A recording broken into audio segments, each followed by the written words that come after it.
Hi everyone, it's me, and today, Venom vs Carnage! Let's go! Room 361. We are Venom. There is only Carnage! I am inevitable. I am Iron Man. I'm angry. I am Hello, Internet. Welcome to Film Theory. Hello, Internet. Welcome to Film Theory. Hello. Let's start. Where we are Team Theorists. Speaking of, if you want to meld into our symbiote that's now absorbed over 10 million subscribers, hit that red button down below. Subscribe! We'd be glad to have you merge into the Theorist family. And also, like, share, subscribe, comment, follow. Oh, ring the notification bell as well. Thank you so much.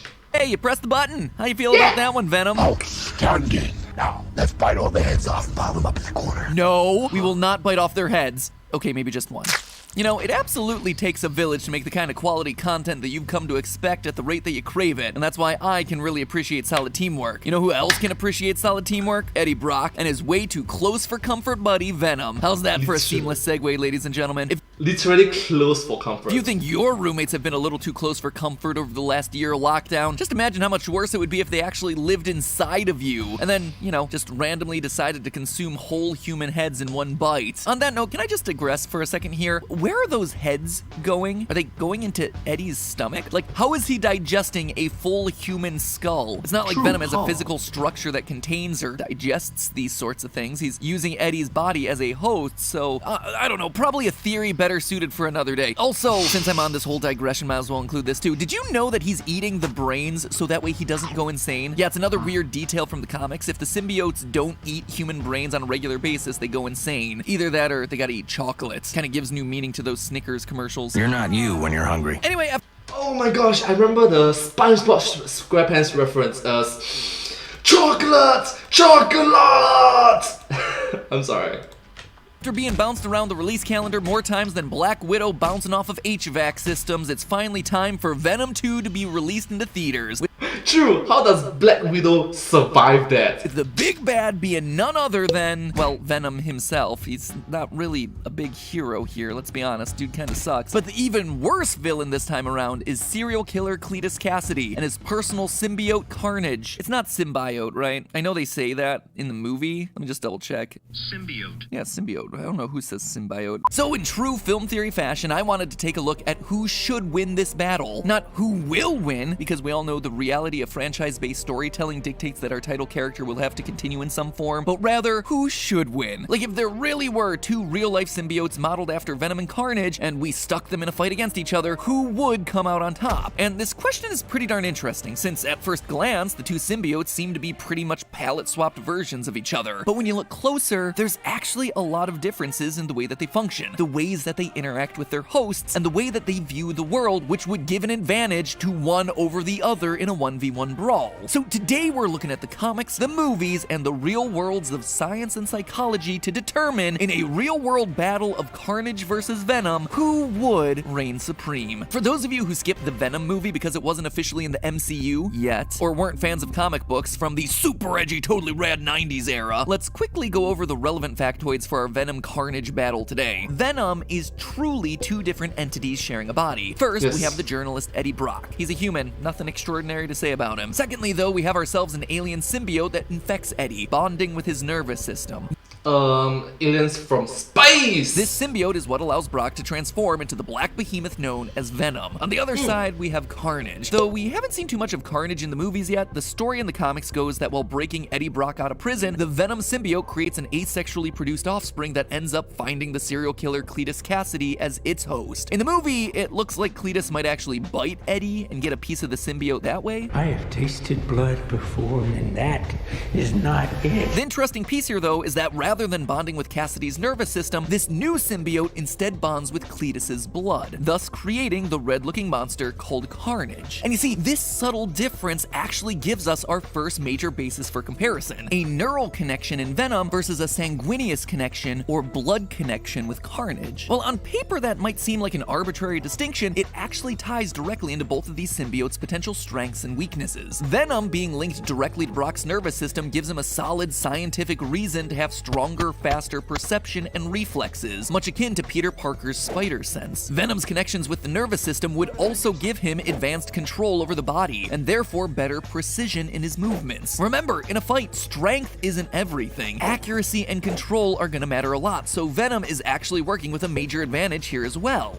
Don't forget precision. However, Venom's direct ties into the human nervous system are a massive double-edged sword because it also comes with a huge set of disadvantages. As we've seen in both the comics and the movies, Venom is very weak to sound and sonic-based attacks. Sure, this originated as just a weakness concocted for a fictional character, but a real-life symbiote like this would scientifically have a weakness to intense perceptual inputs. A boosted nervous system, like the one that Venom gives to Brock, would in fact result in sound being amplified, and any weaknesses that symbiotes naturally had to sonic activity would likely be boosted as well. Carnage uses Screech? It is super effective. This also opens up Venom to all kinds of nervous system-based weaknesses. Rapid changes in temperature, bright flashing lights, overwhelmingly bad smells. These are all things that are unpleasant to normal humans and could ultimately cripple the heightened awareness of Venom. Let me be clear, while these things might not be all that effective in the comics, out in the real-world battle against a symbiote connected to your nerves, it's suddenly gonna matter a lot. Carnage, on the other hand, is gonna get away with a lot more here. Because he's connected to the blood, his weaknesses are much fewer and far between. Blood isn't going to be weak to things like sound or flashing lights because blood has nothing to do with human perception. It's no weaker to sound than any other molecule in the body. And, well, that's just me running an analysis on what the real-world science would look like. This actually holds true in the comics, surprisingly enough. All the symbiotes start as weak to sonics to some extent. Not that sort of sonic. Carnage eventually loses that vulnerability. Now, Sonic the Hedgehog! admittedly, it has less to do with his blood connection and more to do with him being granted extra abilities through the powers of ancient magic. Whatever it is, I'm just here to say that the science actually supports his powers as seen in the comics. So if a blood connection protects Carnage from most of the things that would harm Venom, then what is he gonna be vulnerable to? Maybe heat? That's traditionally one of the other classic symbiote weaknesses in the comics. And yeah, you can definitely heat the blood up enough for it to boil and degrade, but neurons are gonna be just as susceptible to those high temperatures. So Venom would be equally at risk. And again, in the comics, we see in the web of Venom that dark Carnage is no longer susceptible to fire. How about electricity? This is still Carnage's main weakness in the comics, and yeah, electricity would absolutely hurt red blood cells. But again, it would also affect Venom, considering that the neurons of Eddie's body literally run on electrical pulses. One of the only things that Carnage seems weak to that Venom wouldn't be is probably the least exciting thing possible: blood-based illnesses. Blood can be weak to itself, as is the case with proliferative blood disorders like leukemia or autoimmune neutropenia, where blood cells attack other blood cells. But for as much as blasting Carnage with radiation until he has cancer sounds like the sort of solution we'd come up with for a film theory on how to kill Carnage, I'm gonna venture a wild guess that it's not gonna be all that helpful in a battle against Venom. I mean, if the movie does go in that direction, maybe we'll just pretend that this was a prediction theory all along, but I'm not gonna be holding my breath on that one. More likely, this movie's gonna come down to a CGI slugfest in the dark with some kind of skybeam in the background. So Carnage being blood-based rather than neuron-based has fewer weaknesses. So then, how are his strengths? Well, he might not be as fast or reactive as Venom, but he will be stronger. Increased blood flow is associated with muscle growth because red blood cells deliver oxygen to working tissues. More oxygen means more work. That translates to stronger muscles and also more stamina. It also means that, unlike Venom, Carnage in real life should have the ability to regenerate. You see, with human neurons, what you see is kind of what you get. If something gets damaged in the nervous system, it's pretty much gone for good unless it gets actively repaired or replaced. Their lifespan is your lifespan. Blood cells, though, those things are a dime a dozen. Nearly 2 million red blood cells in the adult human body die every second. In fact, your body makes 3.8 million cells every second, and most of them are red blood cells. So an organism that attaches to the blood is going to be much more difficult to completely wipe out because he's constantly multiplying and regenerating himself. And ironically enough, all of this actually matches with Carnage's comic lore. Again, it is weird, the coincidence here. The comics come up with all these wacky reasons to explain the symbiote's powers. They're aliens, they've been affected with magic, they've been attached to Spider-Man's radioactive body at some point, whatever. But in truth, all of it actually ties back to the real-world science in one way or another. We see in the comics that Carnage, unlike Venom, does have regenerative powers. He does tend to be depicted as stronger. He does have incredible stamina. Heck, even his comic ability to create weapons from his own body and launch them makes more sense for a character that's associated with blood. We've got a lot of extra blood cells to spare. Why not grab a few of them, form them into an axe, and launch them at your nearest web slinger? Venom wouldn't be able to do stuff like that because the cells he's working with are limited in number and highly fragile. So looking at just the bonding behavior, this one is a clear victory for Carnage, no question. From a physical standpoint, the blood bond has many more advantages and fewer weaknesses. But there's still one other angle that I want to pursue here, and that's the psychological component. And it all boils down to one line. We are Venom. We are Venom. The symbiote and Eddie are working together as two separate entities within one body. Cletus Cassidy, on the other hand, always refers to himself as a singular entity. I am Carnage. Who then wins the psychological battle? One singular entity or two sharing the same body? Researchers in the psychology world use a lot of different models to predict human behavior, and one of the most popular currently is called the Big Five, or OCEAN model, an acronym for its 5 metrics: openness, conscientiousness, extroversion, agreeableness, and neuroticism. With the advent of social media, these metrics have exploded into popular use, as data engineers design automated tests to extract OCEAN metrics from your social media data and predict your online activities. That is no joke, that is a real thing. These metrics actually serve as the basis for many of those terrifying algorithms that seem to know exactly what you're thinking and how to advertise directly to you. So yeah, there's an actual reason I'm bringing this up. Anyway, as you might expect, certain metrics correlate with certain kinds of success, and also show your ability to work together. I want to focus specifically on the conscientiousness metric, which is often associated with success in different kinds of workplaces. On one end of the conscientiousness scale are the efficient and organized people, while on the other side sit the extravagant or careless people. And mind you, these aren't my terms, they are the official terms used in this model, and they're designed to be non-judgmental, though I would argue that the word careless really feels judgy to me. Anyway, in jobs that don't require a high level of technical knowledge, conscientiousness highly correlates with success. People who are organized, efficient, and goal-oriented have a much higher probability of success in these jobs than the extravagant or careless people, who tend to get bored or frustrated, overwhelmed, or distracted before the job's done. Cletus Cassidy is extravagant, to say the least. He's a violent serial killer, and not like the Dexter type who meticulously plans out his crime. One of the reasons the police didn't catch Cassidy until he had committed at least 11 murders, or 23 by his own count, was because his crimes were patternless. Cassidy doesn't kill for a political reason or some deep repressed traumatic reason. He killed because he wanted to. He didn't see the point in life. Totally random. Carnage, his symbiote, is also extravagant. Actually, it's probably better to say that he doesn't come packaged with a solid identity. As we hear in the Spider-Man cartoon, I get to be like Brock?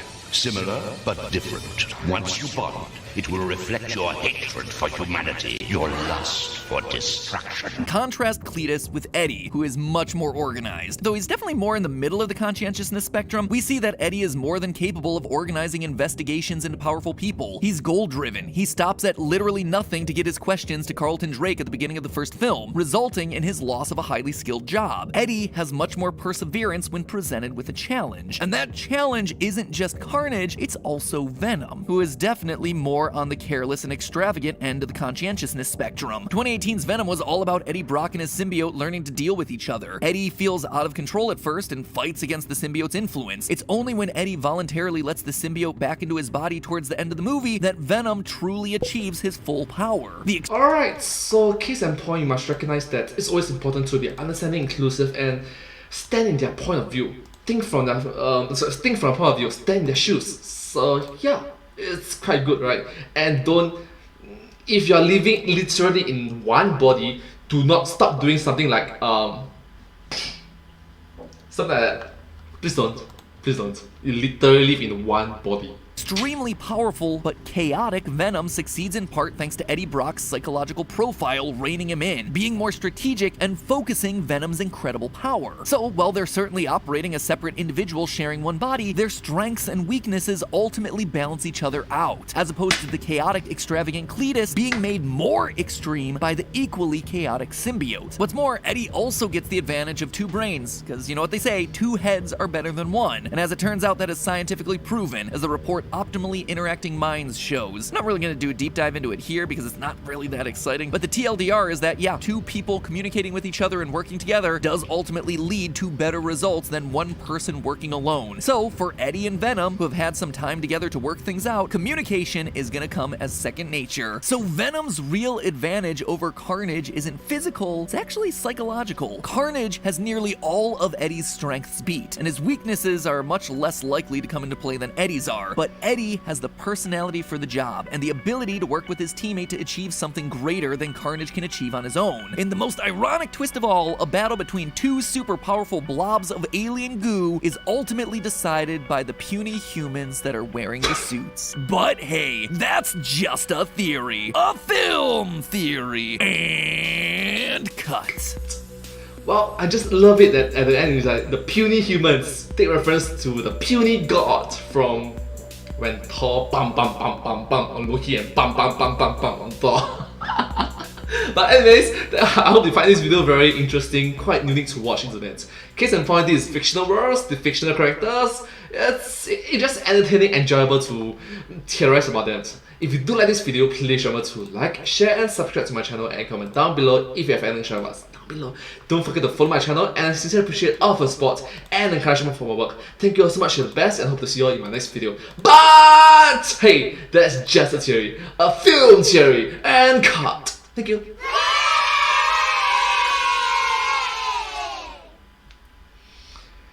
And I hope to see you all in my next video. Bye bye! Thank you so much. Please do remember to subscribe. Alright, so I'm gonna fix this. Sorry. You're good.